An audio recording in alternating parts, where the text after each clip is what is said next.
참미수님, 네, 연중 6주일입니다. 그리고 이제 여러 가지가 겹쳐 있죠. 설도 앞두고 있고요. 그리고 그 설 바로 다음 날이 또 제수요일입니다. 그래서 여기 미국에서는 어떤 문화적으로도 참 딱 맞는 시기가 아닐까 싶어요. 왜냐하면 미국에서 이제 제수요일 전날을 이제 Fat Tuesday라고 해서 마르디그라라고 이야기를 해서 이제 제수요일날 이제 단식 금식과 금육이잖아요. 그래서 그 전날 이제 뭐 맛있는 것도 많이 먹고 이렇게 뭐 그런 전통 아닌 전통이 있습니다. 근데 그날이 또 우리 고유의 명절인 설이죠. 그래서 저도 이제 맛있게 여러 가지를 많이 먹을 그럴 예정인데 뭐 그거는 차치하고요. 그리고 저는 지금 저녁을 하려고 이렇게 준비 중인데 그 사이에 짧게 오늘 묵상나눔 이번 주일 연중 5주일 묵상나눔 연중 6주일이죠. 6주일 묵상나눔 하려고 합니다. 이제 지금 계속해서 지지난주부터 계속해서 이 복음의 이 맥락이 산상설교 안에 있는 그런 내용이에요. 그래서 이제 진복팔단의 내용을 시작으로 해서 지난주에는 빛과 소금에 대해서 이렇게 말씀을 하시고, 그리고 오늘은 율법을 지키는 것에 대한 그런 말씀을 하세요. 그런데 단순히 뭐 율법을 지켜야 된다 그런 의미에서만이 아니라 먼저 그렇게 말씀을 하시죠. 당시에 예수님께서 받고 있던 오해가 뭐였냐면 율법을 이제 잘 안 지키는 사람으로 그렇게 정평이 나 있었잖아요. 근데 그것이 아니라 율법을 완성하러 왔다 하고 말씀을 하세요. 한 글자 한 획도 없어지지 않을 것이다 하고 말씀을 하시는데, 그 의미가 어떤 의미일까? 진짜로 율법에 써있는 그 글자 하나, 이런 게 정말 중요하다는 그 글자 그대로의 의미는 분명히 아닐 거예요.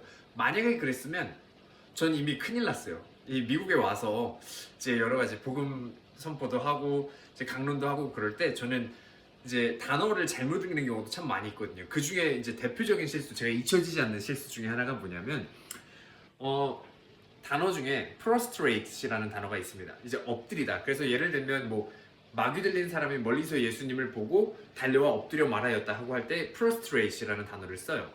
근데 여기에서 prostrate에서 R자 하나를 제가 이제 빼먹고 읽은 겁니다. 그렇게 되면 prostrate에서 prostate이 되죠. 근데 이 의미가 엎드리다 해서 prostate은 전립선이라는 의미가 돼요. 그래서 이제 어느 날 이제 제가 그렇게 읽었나 봐요. prostate로. 근데 저는 몰랐죠. 이게 미국에 초반에 왔을 때는 뭐 단어도 잘 모르고 영어도 잘 못할 때니까. 근데 그렇게 읽었는데 사람들 앞에서 킥대긴 하는 것 같은데, 웅성웅성 되는 것 같은데, 저는 이유도 몰랐어요.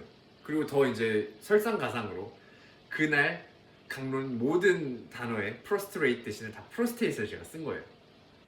그러니까 사람들이 계속 강론을 들으면서 킥킥대면서 웃는데 이유는 몰랐던 거죠. 나중에 이제 같이 살던 은퇴하신 할아버지가 그걸 말씀을 해주셨는데, 그래서 아마 혼자 생각을 한 게, 야, 자꾸 신부가 강론 때 전립선에 대해서 이야기를 하고 그런 걸 보니까 그날 좀 약간 어떤 비뇨기과 의사처럼 들리지 않았을까 하는 생각도 이제 나중에 혼자 좀 해보게 됐습니다. 근데 뭐 이것처럼 그냥 예수님이 뭐 받아쓰기 시험 하는 것처럼 율법의 그런 한 글자 아니면 율법의 글자 그대로의 의미를 강조하시는 건 아닐 거라는 생각이 들어요. 그래서 그 당시에 어떤 사람들에게 말씀을 하신 거잖아요. 그래서 그러한 당신께 모여있는 그 사람들에게 하신 걸 보면 그 사람들의 상황을 우리가 한번 살펴볼 필요가 있어요. 그 당시에 사람들은 이제 바리사이들이나 율법학자들, 그러니까 종교 지도자들에 의해서 억눌려 있던 사람들이었습니다. 왜냐하면 그 종교 지도자들은 이런 율법을 자신들의 어떤 그런 신실함을 드러내는 도구로, 그것을 통해서 다른 사람을 옥죄는 도구로, 다른 사람을 지배할 수 있는, 자신의 기득권을 지킬 수 있는 그런 도구로 사용했기 때문이죠. 그런데 여기에서 더 안타까운 사실은 그 당시 사람들은 그러한 문화에, 그런 맹목적인 그런 율법을 지키는 것에 익숙해져 버렸다는 사실입니다. 그래서 그냥 힘들기는 한데 그냥 그래야 하니까, 우리 민족이 그렇게 살아야 하니까 라고 생각을 하면서 그렇게 따랐다는 거예요. 그래서 예수님이 하시는 이 말씀은 그 이제 종속적으로 따라가는 그러한 수동적인 그런 믿음을 넘어서 내가 능동적인 믿음을 살아갈 수 있도록, 그 율법의 본질을 볼 수 있도록, 그 율법을 넘어서서 능동적으로 내가 살아갈 수 있도록 그렇게 초대해 주시는 겁니다.